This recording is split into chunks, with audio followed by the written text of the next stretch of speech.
Shalom, Bapak Ibu salam Tuhan, kita berjumpa lagi hari ini melalui program Bible Study Online CK7 yang sangat memberkati kita semua. Puji Tuhan, pembelajaran kita hari ini ada di Mazmur 131 dengan judul Menyerah kepada Tuhan. Mazmur ini adalah pengakuan Daud akan sikap kerendahan hatinya yang diungkapkan tanpa memegahkan diri, namun penuh dengan rasa syukur kepada Tuhan atas anugerah yang telah Tuhan curahkan di dalam kehidupannya. Nah, kemungkinan besar Mazmur ini adalah penyangkalan Daud terhadap fitnah yang diisukan atau disebarkan oleh musuh-musuhnya. Dalam hal ini mungkin Raja Saul, atau para prajurit yang setia kepada Saul, atau musuh-musuh yang lain, bahwa Daud itu berupaya untuk mengkudeta takhta Israel, berusaha untuk menyingkirkan Saul sebagai raja yang sah atas Israel. Karenanya itu Mazmur ini diciptakan, Mazmur ini dinyanyikan, satu ungkapan bahwa itu bukan sesuatu yang benar. Isu itu adalah isapan jempol saja, karena ternyata perjalanan hidup Daud semua dalam proses tuntunan Tuhan, pemilihan Tuhan untuk dia menjadi raja atas Israel. Karenanya itu sebelum kita membaca, merenungkan dan mengambil pelajaran berharga dari Mazmur 131 ini, saya ajak kita semua masuk hadirat Tuhan. Kita minta hikmat Allah, kita mau sembah Dia. Terima kasih Bapak yang baik.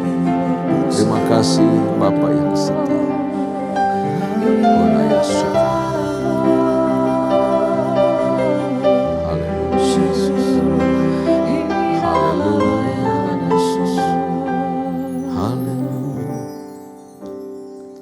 Kau bukakan jalan di lautan, mata air di padang gurun. Tiada yang sukar di matamu. Ku serahkan hidupku padamu. Kau bukakan jalan di lautan, mata air di padang gurun. Tiada yang sukar di matamu. Ku serahkan hidupku padamu. Ku berserah, ku berserah. Tuhan pegang seluruh hidupku. Ku berserah, ku berserah. Ku tahu Tuhan baik bagiku.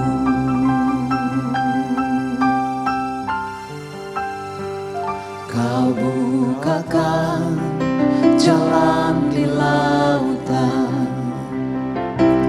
mata air di padang gurun. Tiada yang sukar di matamu. Ku serahkan hidupku padamu. Ku berserah, ku berserah. Tuhan pegang seluruh hidupku. Ku berserah, ku berserah. Ku tahu Tuhan baik bagiku. Ku berserah, ku berserah. Tuhan pegang seluruh hidupku. Ku berserah,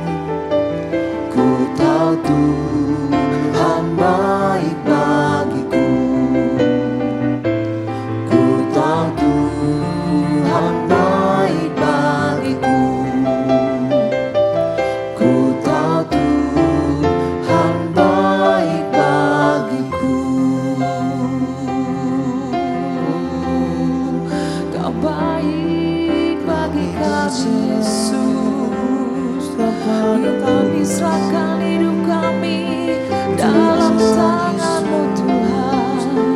Kami berserah penuh kepadamu. Terima kasih. Ya Ralaba ya Rabos. Berserah kepada Yesus, tubuh, roh, dan jiwaku. Ku kasihi, ku percaya, ku ikuti Dia terus. Aku berserah, aku berserah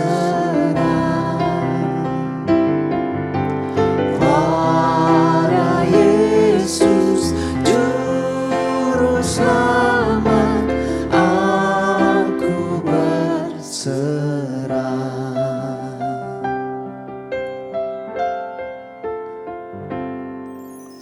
Berserah kepada Yesus, tubuh, roh, dan jiwaku. Ku kasihi, ku percaya, ku ikuti Dia terus. Berserah kepada Yesus, tubuh, roh, dan jiwaku. Ku kasihi, ku percaya, ku ikuti Dia terus. Aku berserah, aku berserah pada Yesus Juru Selamat. Aku berserah, aku berserah, aku berserah pada Yesus Juru Selamat. Aku berserah, aku berserah, aku berserah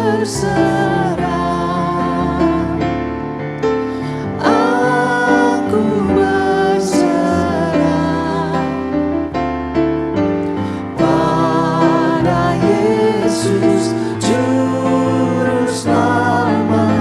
Aku berserah pada Yesus Juru Selamat. Aku berserah pada Yesus Juru Selamat. Aku berserah.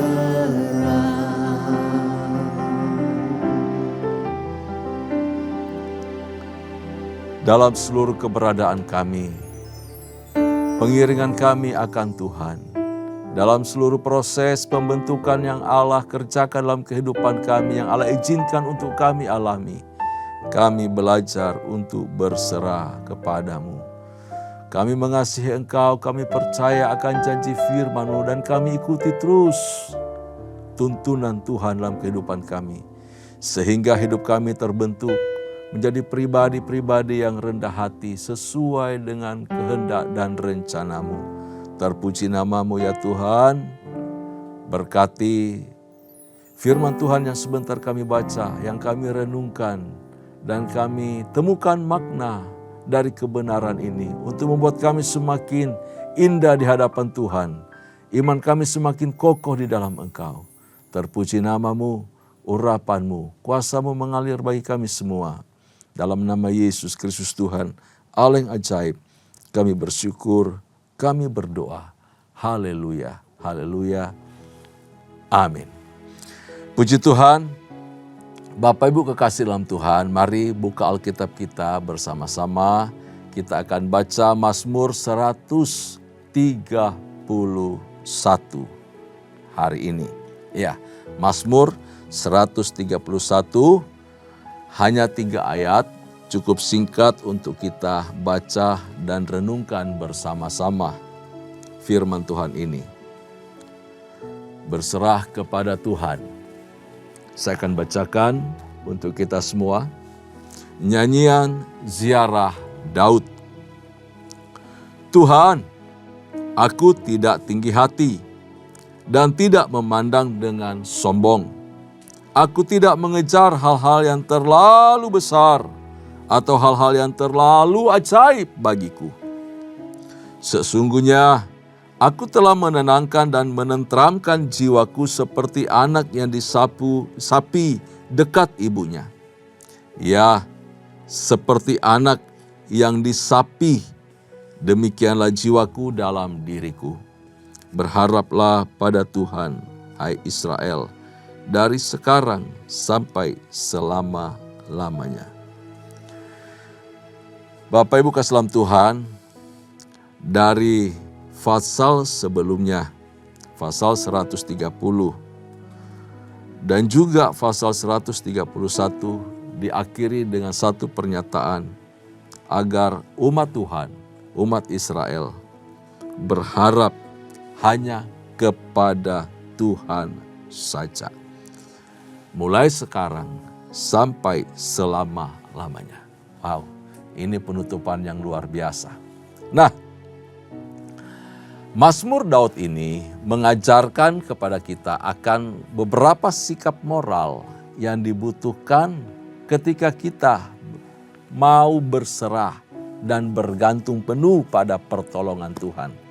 Sebelum memperoleh pertolongan dari Tuhan, tentu belajar untuk berserah dan bergantung kepada Tuhan itu suatu proses yang luar biasa. Tidak mudah loh, tidak mudah. Apalagi bagi orang yang merasa kuat, merasa sehat, punya semua fasilitas di dalam hidup. Untuk berserah, untuk bergantung, depend on sama Tuhan itu, wah, itu butuh-butuh perjuangan yang luar biasa. Betul, Bapak Islam Tuhan. Orang yang punya semua di dalam hidupnya, kekayaan melimpah, punya posisi kedudukan, terpandang di tengah masyarakat, itu pergumulan luar biasa.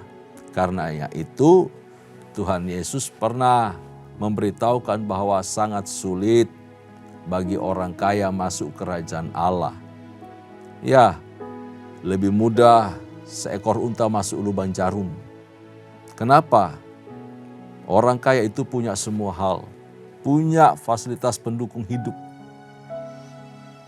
Dia punya jaminan untuk hari-hari ke depan. Keangkuhan itu bisa saja dia punya. Kesombongan bisa dia punya. Bisa semena-mena, bisa. Untuk menolong dirinya, dia punya banyak channel. Punya jaringan yang kuat. Karenanya itu sulit bagi mereka untuk berserah dan bergantung kepada Tuhan. Tetapi bukan sesuatu yang mustahil. Bukan sesuatu yang bahwa itu tidak bisa. Bisa. Ya, bisa. Untuk seseorang yang super kaya, punya semua fasilitas hidup, untuk berserah dan bergantung sama Tuhan. Bisa. Nah, yang sangat menyesakan jika orang sudah papa, sudah gak punya apa-apa, bukan siapa-siapa, sombong lagi, angku lagi. Gak belajar berserah, gak belajar bergantung sama Tuhan. Itu celaka 13 namanya, Bapak Islam Tuhan ya. Orang kaya saja banyak yang rendah hati, yang berserah bergantung sama Tuhan.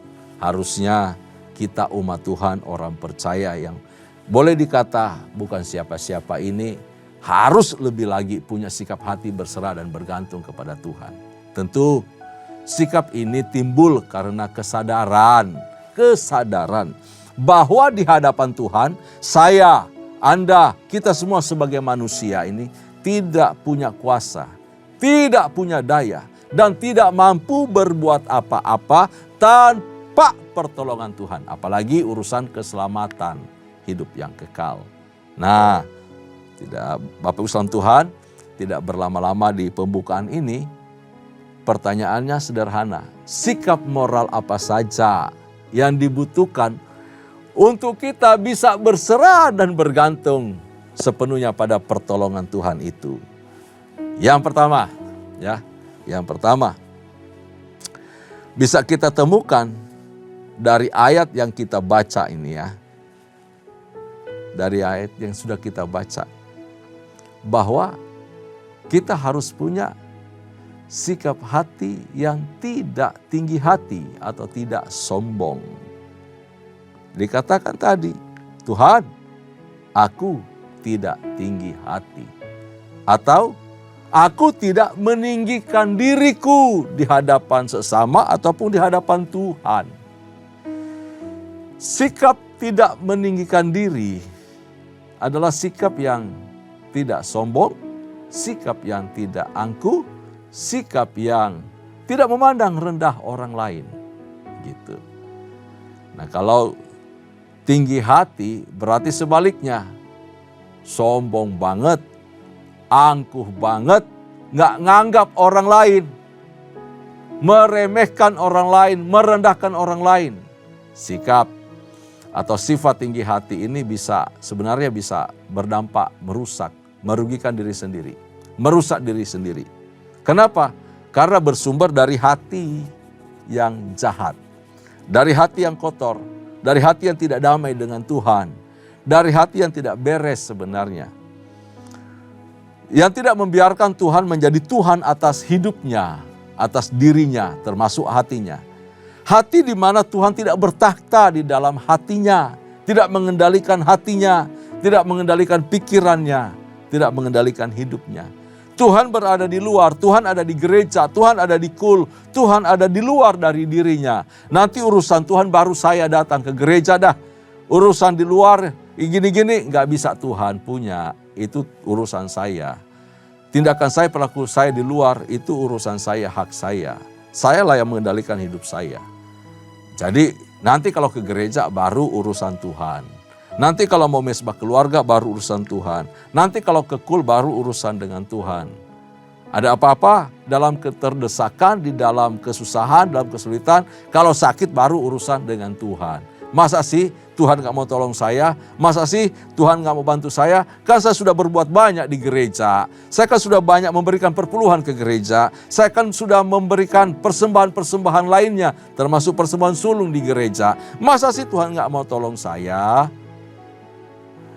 Ini bentuk keangkuhan sebenarnya, kesombongan. Urusan-urusan rohani baru urusan dengan Tuhan. Tetapi urusan hidup setiap hari, keputusan-keputusan yang kita ambil, tindakan-tindakan kita lakukan di luar, kita tidak mau berurusan dengan Tuhan. Itu kesombongan. Jadi kita tidak betul-betul berserah sama Tuhan. Hati kita belum beres dengan Tuhan. Kita tidak membiarkan Tuhan berkuasa atas hati, pikiran, dan seluruh keberadaan kehidupan kita. Perhatikan bahwa Allah sendiri menentang orang yang sombong. Allah gak suka dengan orang yang congkak. Tuhan itu menentang orang sombong dan mengasihani orang yang rendah hati. Tuhan mengasihani orang yang rendah hati, yang mau belajar berserah dan bergantung sepenuhnya sama Tuhan. Tidak ada satu dasar kekuatan untuk dia berdiri. Tidak ada satu fondasi untuk dia bisa kokoh berdiri menopang hidupnya selain dia bergantung sepenuhnya sama Tuhan. Itu Tuhan sayang banget dengan orang-orang seperti ini. Kiranya kita belajar untuk melangkah ke sana, berjuang untuk belajar berserah dan bergantung sama Tuhan. Tuhan Yesus pernah mengatakan bahwa dia adalah pribadi yang lemah lembut dan rendah hati. di dalam Matius pasal 11 ayatnya yang ke-19. Di ayat sebelumnya dia mengajak kita, marilah kepadaku hai kamu yang letih lesu dan berbeban berat. Aku akan memberikan kelegaan kepadamu. Semua orang yang mengalami keletihan akibat tuntutan apapun juga, termasuk beban-beban rohani yang ditangguhkan kepadanya, yang disuruh pikul kepadanya. Kepada setiap kita yang merasa capek, seolah letih lesu, mengikuti semua perintah-perintah Tuhan. Tuhan kasih tahu, jangan tanggung beban Taurat, beban hukum. Jangan menyiksa diri dengan hukum-hukum yang diajarkan oleh manusia kepada kita. Tetapi ikutilah perintahku, ikutilah firmanku, kasih karuniaku besar kepadamu. Ikutilah firman, ikutilah kebenaran yang murni keluar dari mulut Allah. Aku lemah lembut dan rendah hati. Ikuti teladan Kristus, kita akan menuju kepada keselamatan yang kekal. Haleluya. Nah, orang yang rendah hati akan benar-benar bergantung dan berharap hanya kepada Tuhan saja. Mengandalkan pertolongan Allah dengan penuh ketulusan hati. Enggak asal hari ini saya bergantung sama Tuhan, besok lain cerita. Udahlah besok bisalah saya. Enggak. Tetapi setiap hari, setiap waktu penuh ketulusan. Bahwa sungguh-sungguh aku enggak bisa berbuat sesuatu, enggak bisa berbuat banyak, enggak bisa kokoh, enggak bisa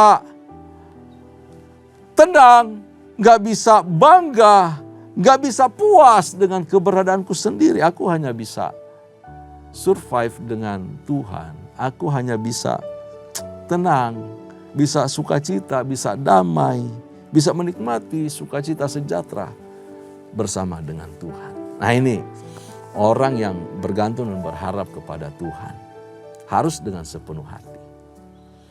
Sebagai orang percaya, sebagai orang Kristen, mengalami kesulitan membaca pasal ini.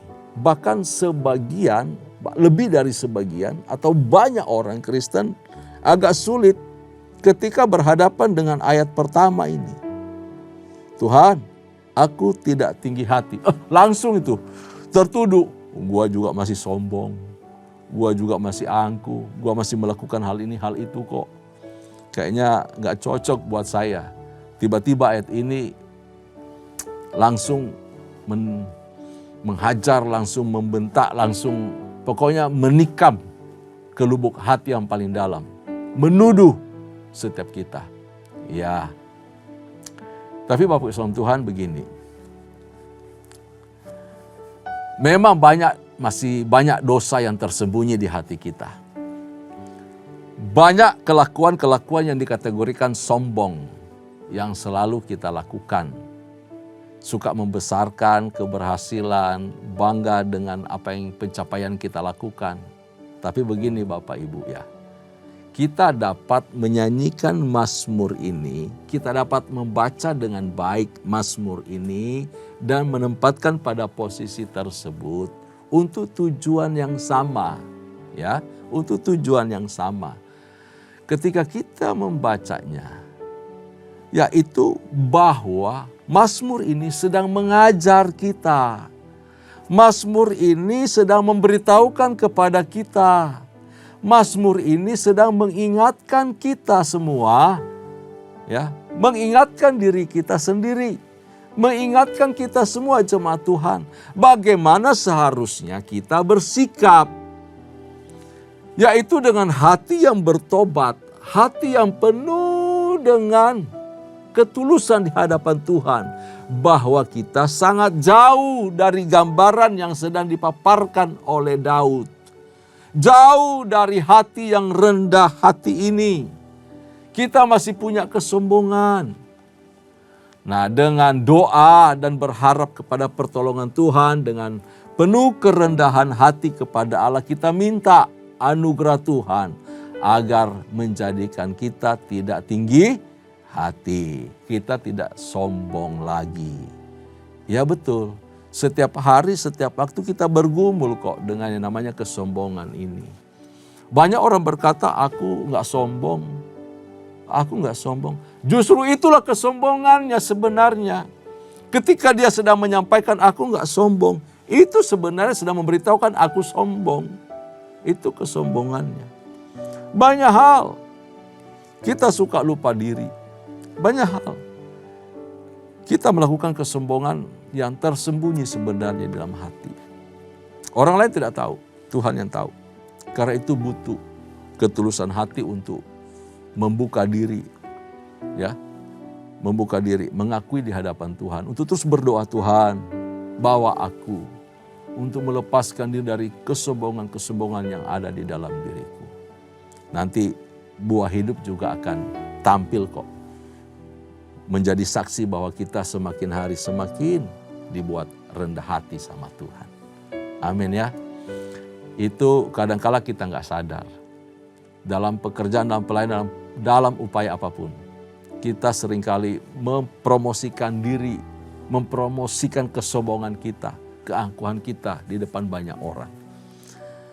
Nah, jadi pertama, tidak tinggi hati. Nah, sikap moral yang kedua apa? Sikap moral yang kedua adalah tidak memandang dengan sombong. Tidak memandang dengan sombong. Masih di ayat yang pertama. Kekejian itu sama dengan sombong. Dan itu sesuatu yang membuat Allah jijik terhadap pribadi-pribadi yang sombong. Sekali lagi, karakter sombong atau memandang dengan sombong itu merupakan kekejian di hati Allah. Tuhan tidak suka, Tuhan tidak senang. Amsal pasal 6 ayat 17 memberitahukan kepada kita bahwa beberapa hal yang dibenci Allah, bahkan kekejian di hati Allah, yaitu termasuk memandang dengan sombong, mata yang sombong. Memandang memiliki arti fokus, punya arah, atau juga memandang sebagai respon, tanggapan, dan tujuan hidup. Memandang berarti juga menilai. Nah, boleh dikata di sini Daud itu tidak menilai dengan sombong. Daud tidak punya tujuan hidup untuk sombong terhadap siapapun. Daud tidak punya arah hidup, fokus hidup kepada dirinya sendiri dan kesombongan untuk namanya tenar di mana-mana. Tidak, bukan itu tujuan Daud. Ya, hal ini berasal atau kesombongan itu berasal dari hati yang iri terhadap orang lain, iri terhadap keberhasilan orang lain. Lalu dia mulai menghina orang yang berada di bawahnya. Dia menghina orang lain yang menjadi saingannya, menganggap orang lain saingan. Lalu memandang sebelah mata, itu memandang dengan sombong. Di mana ada hati yang sombong, di situ biasanya ada mata yang sombong. Kenapa? Karena kesombongan bersumber dari hati yang memandang rendah orang lain, menghina orang lain, menganggap remeh orang lain. Ya, menganggap orang lain itu kelas 2 di bawahnya dia. Sekali lagi, di mana ada hati yang sombong, di situ ada mata yang sombong, memandang rendah, memandang remeh orang lain. Alkitab punya banyak contoh akan hal itu. Seorang ahli Taurat datang ke bait Allah, dia berdoa, lalu dia merasa bangga dengan dirinya. Aku tidak seperti si pemungut cukai itu. Aku berpuasa. Dia bangga dia bisa berpuasa 2 kali seminggu. Dia bangga dia bisa memberikan perpuluhan. Dia bangga bisa kasih persembahan. Dia bangga untuk mentaati Taurat. Tidak seperti si pemungut cukai. Sebaliknya sikap rendah hati, sikap yang tidak sombong dipertontonkan atau dicontohkan oleh Yesus terhadap pribadi si pemungut cukai. Dia tidak berani menengadah kepada Allah. Dia cuma tertunduk lalu menepuk dadanya. Aku orang berdosa. Sikap inilah yang disukai oleh Tuhan. Saya percaya setiap kita punya karakter, punya sikap seperti itu. Amin. Yang ketiga, sikap moral yang diinginkan oleh Allah, ya, menunjukkan bahwa kita tidak tinggi hati. Yang ketiga adalah tidak mengejar hal-hal yang terlalu besar atau terlalu ajaib. Hal-hal yang terlalu sulit untuk digapai. Kita nggak pernah mengejar itu. Itu yang diungkapkan oleh Daud. Bahwa tahta, istana, raja itu sesuatu yang terlalu besar, terlalu ajaib, terlalu sulit bagiku. Dia nggak ada pikiran mengejar itu. Dia tidak punya cita-cita ke sana. Nggak punya. Itu bagian orang yang telah dipilih oleh Tuhan. Itu bagian orang-orang yang telah ditetapkan oleh Allah dan diurapi oleh Tuhan. Bukan bagiannya. Dia sudah merasa cukup dengan urusan menggembalakan domba di padang rumput. Dia merasa cukup untuk sehari-hari bersama domba-domba gembalaannya. Boro-boro menjadi raja. Punya cita-cita menjadi prajurit aja. Tidak pas, tidak tepat, nggak baik bagi dia. Itu yang ada di pikiran Daud. Tentu hal ini satu counter yang besar, yang luar biasa, yang sangat menohok kepada Saul dan para pengikut yang setia pada Saul. Saya tidak mengejar tahta itu. Makanya dia dalam pertolongan Tuhan mengungsi selama belasan tahun. 13 tahun dia dalam pelarian. Dia tidak pernah punya niat untuk merebut takhta dari tangan Saul. Ini pribadi yang luar biasa Bapak Islam Tuhan. Sikap seperti demikianlah yang dilihat Allah, ya. Yaitu sikap yang tidak mengejar perkara-perkara yang terlalu besar dan terlalu ajaib. Kalau orang punya sikap seperti ini, itu luar biasa. Berarti kita hidup berjalan sesuai tuntunan Tuhan. Apa maunya Tuhan untuk kita lakukan, kita kerjakan. Tuhan akan tuntun, Tuhan yang menempatkan kita. Gak perlu terlalu berambisi aneh-aneh. Ya, terlalu berambisi sampai cari muka kanan, muka kiri. Cari ini, cari itu. Aduh, lobi sana, lobi sini. Gak ada guna. Belajarlah tunduk sama rancangan Tuhan. Kerjakan apa yang menjadi bagian kita. Jalani tugas dan panggilan kita. Promosi pasti datang daripada Tuhan. Amin. Ya, Daud belajar untuk mengerjakan apa yang ada di dalam genggamannya. Apa yang di depan matanya. Apa yang menjadi bagiannya. Dia nggak peduli dengan bagian orang lain. Itu hak orang lain, itu urusan orang lain. Urusanku ini. Apa yang di depan matanya, apa yang di dalam genggamannya, ada di dalam tugas dan kewajibannya. Dia kerjakan, dilakukan. Menggembalakan domba, iya. Suruh antar makanan, iya aku pergi. Tetapi Tuhan beserta dengan dia. Itu hebat. Ya, Tuhan menemukan Daud di padang belantara, di padang rumput. Lalu dia mengangkat Daud sebagai raja atas umatnya. Itu jelas-jelas pilihan Tuhan. Proses perjalanan Daud menjadi raja kita tahu semua. Kita sudah pelajari. Tapi ini menunjukkan bahwa dia tidak tinggi hati. Dia tidak mengejar perkara-perkara yang sulit. Perkara-perkara yang sulit untuk dijangkau. Perkara-perkara yang mustahil untuk didapatkan. Seperti Daud. Hendaklah hidup kita mengejar perkara yang mampu kita gapai.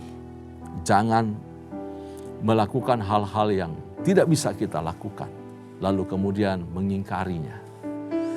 Kita janganlah berupaya mencampuri apa yang berada di luar dari jangkauan kita, di luar wewenang kita. Dan yang tidak diperuntukkan bagi kita. Bapak sebagai suami, berperanlah sebagai suami, sebagai bapak. Ibu berperanlah sebagai ibu, sebagai istri. Anak-anak juga. Jemaat berperanlah sebagai jemaat. Pengerja lakukan tugas kewajibanmu sebagai seorang pengerja. Para pemimpin kerjakan bagianmu. Dengan semua batas wilayah yang telah ditetapkan oleh Tuhan, oleh gembala kepada kita. Lakukan dengan sungguh-sungguh. Maka berkat Tuhan pasti turun atas kita. Taruh semua cita-cita kita pada Allah. Dan kerjakan apa yang menjadi bagian kita hari ini dan seterusnya. Nah, Bapak Islam Tuhan, apa yang Allah inginkan Yang keempat, sikap moral yang keempat yang Allah mau untuk kita bisa berserah penuh kepada Tuhan, pada pengaturan Allah semata.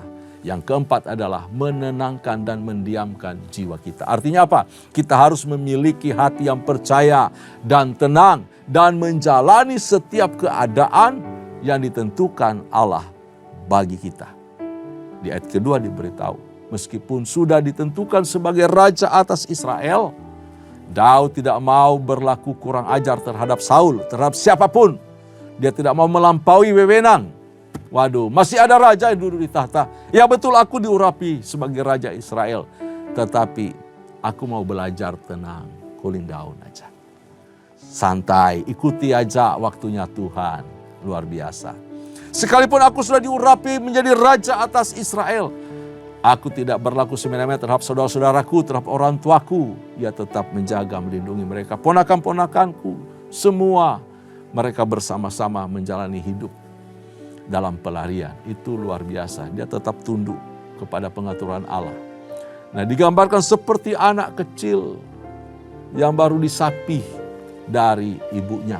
Itu anak yang baru mau lepas susu. Diajar untuk belajar bergantung sama Tuhan. Belajar bergantung kepada ibunya. Apapun yang ibunya kasih, dia belajar untuk mengunyah makanan yang baru. Tidak hanya minum susu bergantung sama ibunya seperti itu. Tetapi kepada menu yang baru, makanan yang baru. Kadangkala kita diperhadapkan situasi seperti itu. Seperti anak harus belajar percaya bahwa apa yang dikerjakan ibunya bertujuan baik kepada dia. Untuk membuat saraf-saraf di mulutnya, giginya semua berperan dengan baik, berfungsi dengan baik. Demikian juga Tuhan melatih kita. Ada waktunya di mana kita berada pada situasi yang harus belajar sungguh-sungguh bergantung kepada Tuhan, tunduk kepada pengaturan Tuhan. Belajar percaya bahwa apa yang Tuhan buat itu baik. Kita harus menenangkan hati kita, mendiamkan jiwa kita. Belajar percaya Tuhan tetap menyertai kita dan rancangannya indah dalam kehidupan kita. Ini langkah-langkah yang baik, langkah-langkah yang luar biasa. Lalu ditutup oleh Raja Daud untuk Israel belajar percaya kepada Tuhan saja. Israel harus belajar pada pengaturan Tuhan. Seperti pengalaman hidupnya, di mana dia telah mengalami perjalanan luar biasa untuk menjadi orang yang rendah hati. Butuh waktu, iya. Butuh proses, iya. Kadang-kala untuk menjadi rendah hati, Tuhan kasih kebanggaan-kebanggaan yang membuat kita jadi puas diri dan bangga lalu memuji-muji diri. Sombong lagi. Tapi itu cara Tuhan. Namun firman Tuhan mengingatkan kita, jangan sombong. Belajar rendah hati. Nah, ternyata orang yang berserah kepada Tuhan adalah orang-orang yang rendah hati. Orang yang tidak menyombongkan diri. Orang yang sungguh-sungguh belajar menikmati tuntunan Tuhan. Membiarkan waktu Tuhan terjadi dalam kehidupannya, tergenapi, dan semua untuk hormat kemuliaan bagi nama Tuhan. Tuhan Yesus memberkati kita semua. Amin. Tundukkan kepala, kita berdoa. Terima kasih ya Tuhan untuk hari ini. Kami mengucap syukur Tuhan mengajarkan kami satu kebenaran firman Tuhan untuk berserah kepada Tuhan saja. Sungguh-sungguh menaruh harap kami hanya pada Tuhan.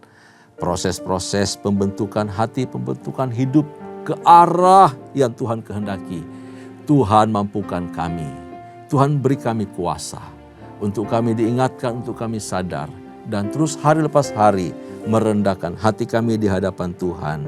Sehingga kami bisa benar-benar berserah hanya kepada Tuhan saja. Bukan membuat hidup kami bangga dengan diri kami. Bukan puas dengan keberadaan kami. Bukan kami mengandalkan diri kami sendiri. Tetapi tetap fokus kepada Tuhan saja. Berkati umat-Mu, berkati kami semua. Di dalam nama Yesus Kristus Tuhan, kami bersyukur, kami berdoa. Haleluya.